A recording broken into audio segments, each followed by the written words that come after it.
Do you think the county appraisal districts are trying to make up for some shortfalls by raising values in the retail, industrial, and residential sectors? So I think to a certain degree, I don't want to necessarily say they're raising it, like it's an intentional kind of thing. You don't want to sound like it's conspiracy. Right, exactly. But here's what I would tell you. I think that when the county and cities do their budgets, ISD included, we're talking about inflation and increased rates, everything costs more.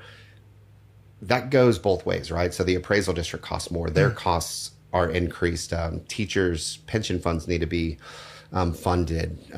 Salaries need to go up. And so, to a certain degree, they want to hold values as much as they can. They want to increase the tax base as much as they can because the budgets aren't going anywhere, right? Their budgets aren't just automatically going down.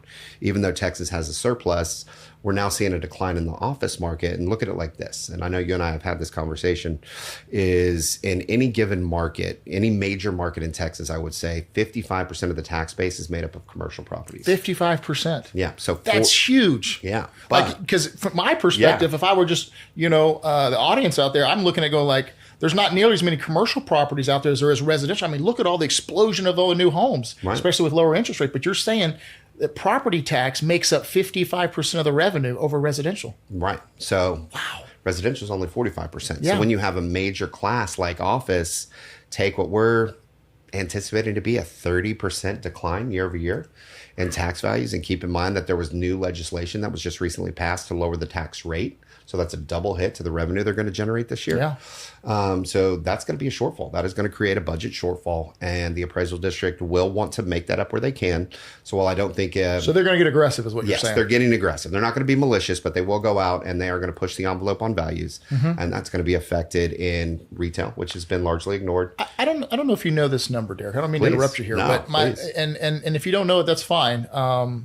Because I know a lot of stuff we talk about here on the podcast is very ad-libbed, right? We want to be as natural as possible. Like there are specific subject matters we talk about. Sure.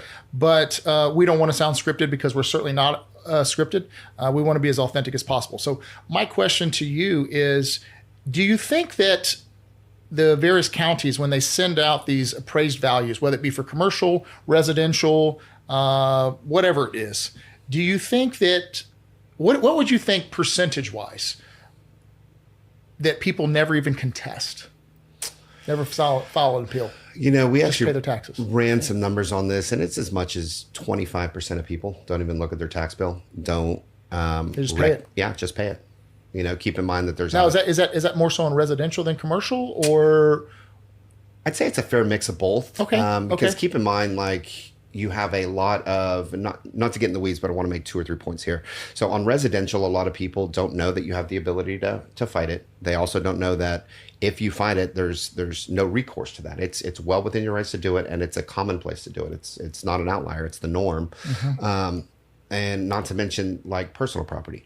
There's a lot of people that have accounting firms doing their personal property, and they're just reporting costs. Yes. Texas is a fair market value state, and you have the ability to drive down those costs. Right. Because you factor in some of the depreciation, the net book value that's associated with that. And so there's a lot of people, there's out-of-state owners on commercial properties in a state where they just get their bill and they pay it, like California that has a cap, right? They have a Prop 13 cap in value, so they get their tax bill, they pay it. So, you combine all those factors, and there's probably a quarter of the people here in Texas that pay their tax bill without looking at it.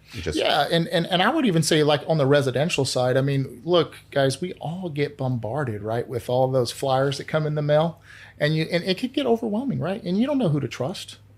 And I don't want to sit here and knock any of those firms that do. I understand your marketing or whatever, but you got to be very careful on who you hire for those roles, right?